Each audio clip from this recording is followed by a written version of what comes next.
Hello, badasses. Welcome back to the podcast. I'm excited to dive into this episode on how to eat one cookie and move on with your day. I'm sure you probably know those people. Maybe it's a family member, a friend, or a partner who can bake an entire batch of homemade, delicious chocolate chip cookies and have a cookie and move on with their day. Maybe they have it with like a nice cup of tea, or they're just eating it randomly and they just don't feel any ounce of even like guilt or shame. They don't feel out of control. They don't feel the need to keep on eating all of them just because they were just made. Because I know the feeling of when you make homemade cookies, like the chocolate is just ooey and gooey and it tastes so much better than having it the next day. But maybe for you, it feels like the moment you just have anything sweet, you lose control. You feel like if I have one, I can't stop. It just tastes so good. I just want more. And you end up eating way too much. Then you feel guilty. Then you're shaming and judging yourself. Maybe you even eat so much, and then if there are any left over, you just throw the rest out and you're like, out of sight, out of mind. If it's no longer in the house, I'll be fine. I need to just get rid of the rest. I'm going to do better tomorrow.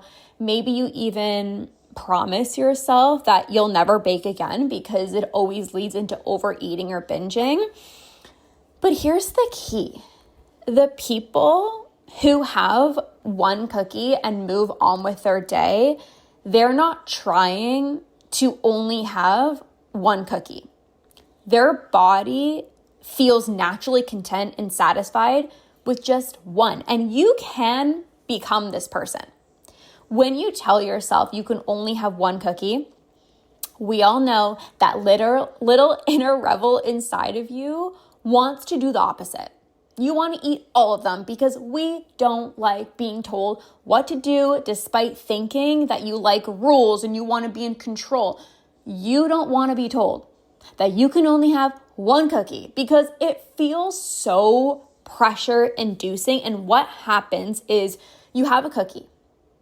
You're not satisfied. You're not content. You're impulsive. You're already thinking about all the other cookies that you want, and just the thought of having a second cookie makes you think to yourself, what is wrong with you? You failed. You messed up. You have no control. And if you do end up having that second cookie, it is never just, well, I just stopped at the second cookie. Because when you think that you already messed up, you're not going to stop at just another cookie and like half mess up. You're like, no, like I'm going to just eat everything in sight because today's already a write-off. I already messed up. And then you feel so bad, so guilty, so ashamed, bloated, full, and you just promise yourself tomorrow is going to be better. Now, the person who has the one cookie, again, they're not trying to create a rule and tell themselves they can only have one. It just happens naturally. And they're not eating this cookie when they're impulsive or they're hungry, like starving. They're not eating this cookie when they get the house to themselves and nobody's around. It's the best time to eat it. They're not eating this cookie and shaming themselves the whole time. They are most likely having one cookie because they probably just had a satisfying, filling lunch. So they're comfortably full and satisfied. And then the one cookie just tops off the meal so perfectly. Or maybe they had a snack plate and there were other foods that were on it as well too. So maybe they had some grapes, they had some nuts, and then they had the cookies. So all the other foods were also satisfying, also filling and satisfying for them. There's so much pressure when you tell yourself to just have one cookie. And the difference between the person who can have the cookie and maybe you who feels like I have no control, like you're not different, you're not broken, but you might just be eating it at a time that isn't the best. So when you eat this food, you want to make sure of a few different things. Number one, you're calm and regulated. Nothing ever good comes from when you are impulsive or you're dysregulated. Even a conversation with your partner. I'm gonna be so transparent. The other day, Andrew and I were having a conversation and I was getting so heated. I was getting so fired up. We were talking about my business and like, I'm so passionate about what I do. And sometimes I can get a little fiery. And I remember telling Andrew, like, I'm just going to zip my lips right now because if I say anything else, I'm going to say something that I don't mean. And I needed to like regulate myself before I continued that conversation. And the same thing happens with food. If you are dysregulated, if you are impulsive and your body is like, oh, I need to eat right now. Well, of course, you're not going to eat in a calm, grounded way. One cookie isn't going to be enough. You aren't in a spot really to be eating this cookie in a normal way. So you want to make sure you're eating it when you're actually calm and you're actually regulated. You're not dysregulated. You're not super stressed. You didn't have a crazy day and then you're like, oh, well, now I'm going to go have a cookie because again, we all know how that goes. Even eating like quote unquote healthier food when you're dysregulated, you can easily overeat. So you have to make sure that you're calm and you're regulated before, just like I had to kind of like shut my mouth and be like, I'm not going to say anything else. I'm going to regulate myself first. I'm going to take some deep breaths and then I'm going to come back to this conversation so I don't say something that I regret. You can do that as well too. You can regulate your nervous system. Breath work is a really good way. Come back to your breath. You can do some legs up the wall. Regulate yourself first. And then you can go and enjoy the cookie because if not, you're going to just eat way too much. Number 2, you want to make sure you're actually having a craving. You're not having an urge, right? So again, an urge, like you're impulsive. It's like, I need to eat right now. And before you even eat the food, you know you're going to binge, right? You already have this urge. And that is obviously not the best time to have it because if you're having an urge, first of all, that's not even the real you.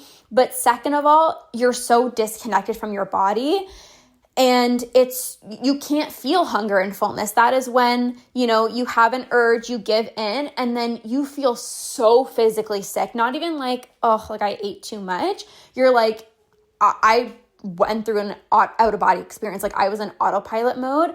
So you want to make sure you're actually having a craving. And again, kind of going back to the first one, you're more calm and grounded versus super, super, super impulsive. And like, I'm just going to eat everything because then obviously you know how that's going to go. Number 3, you're comfortably full and satisfied compared to ravenous or even overly full. So when you're ravenous, of course you're going to eat too much. That even happens again with healthy foods. If let's say you had like a crazy busy day and you didn't get a chance to eat, of course, the moment you go and even have dinner, again, it can be a nutritious dinner, you're going to eat way too fast and it's like you're going to finish your meal within 5 seconds. And then of course your body is going to not understand that it's full because you ate so fast. And then you go back for more, even though maybe you actually weren't still hungry. You just ate so fast. And then you end up going to get more and then end up feeling like crap 20 minutes later because now you're like overly full. So you don't want to be ravenous, but also you don't want to be overly full because being overly full is the biggest trigger to overeat. When you go out for dinner and you're so full, like you're like, I'm so full, but like, because I'm already full, let me just also order dessert. That's also a biggest trigger.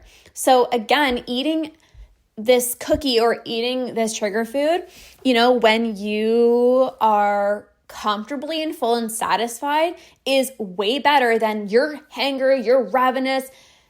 Of course, you're going to eat too much. And then when you're overly full, again, that is a really, really big trigger to overeat. Again, it's the all or nothing mindset. I'm already so full, might as well keep on going. I am so uncomfortable. Well, let's just be even more uncomfortable. I'm already so bloated, so who cares? Again, I'll do better tomorrow.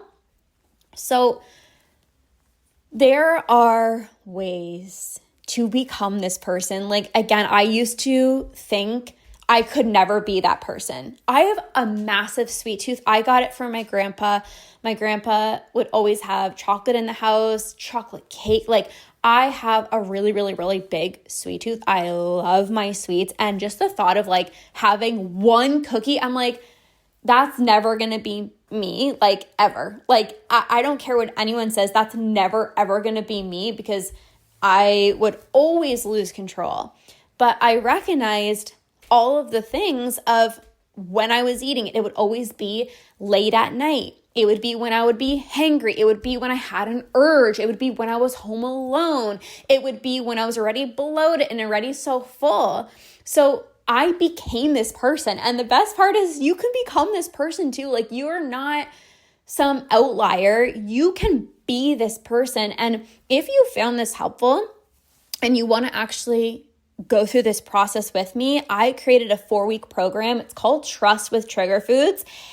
And I walk you through this process, how to actually build up trust and become this person who can eat normally around all foods. And specifically in this program, we're working through one food that you want to build up trust with, whether that's peanut butter or cookies, potato chips, chocolate, and you want to be able to eat normally around them, like that person who can just have a cookie and move on with their day.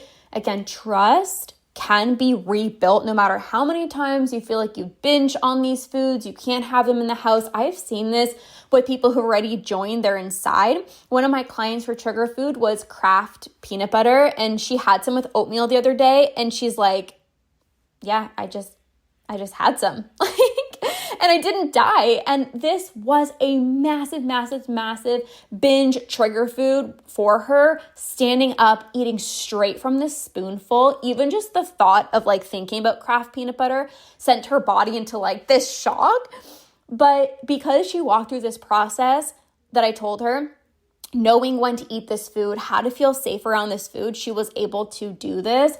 Because this is not just about allowing yourself to eat this food whenever. Again, the timing matters. Also, feeling safe around this food matters.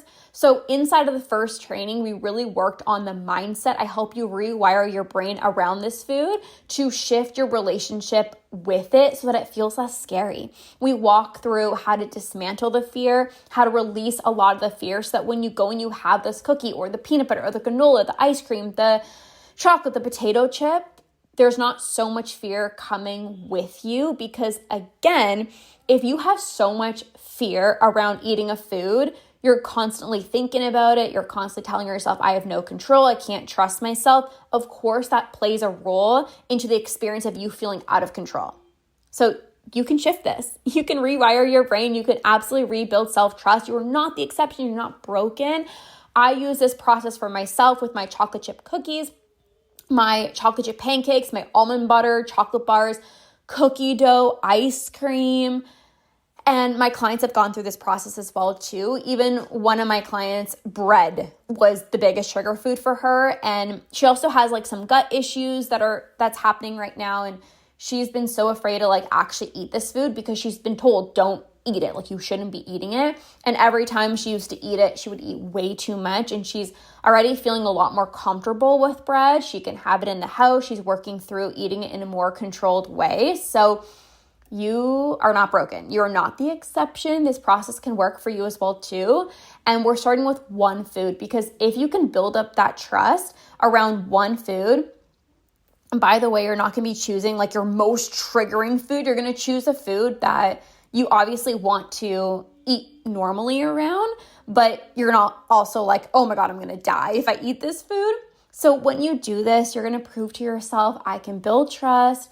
And then you can use this process over and over and over again with other foods that you want to make peace with. I promise you can absolutely eat normally. We're walking through this process step by step by step so that you don't spiral out of control, because I know the fear of gaining weight and the fear of losing control and the disappointment of like, I tried and I failed yet again. Like, I told myself that I was only going to have one cookie and I failed. See, I'm broken. I can't trust myself. We're going to work through all of that so that you can be this person who eats normally, who could have a cookie and move on with your day. You can bake your favorite delicious chocolate chip cookies and they're out in front of you and you see the chocolate melting and it looks so delicious, but your body just feels so content and satisfied with one and you can simply move on with your day. So you can join us inside of this program. We're currently running it. You'll get instant access to the trainings that we've completed so far and all other trainings coming up. It's all lifetime access.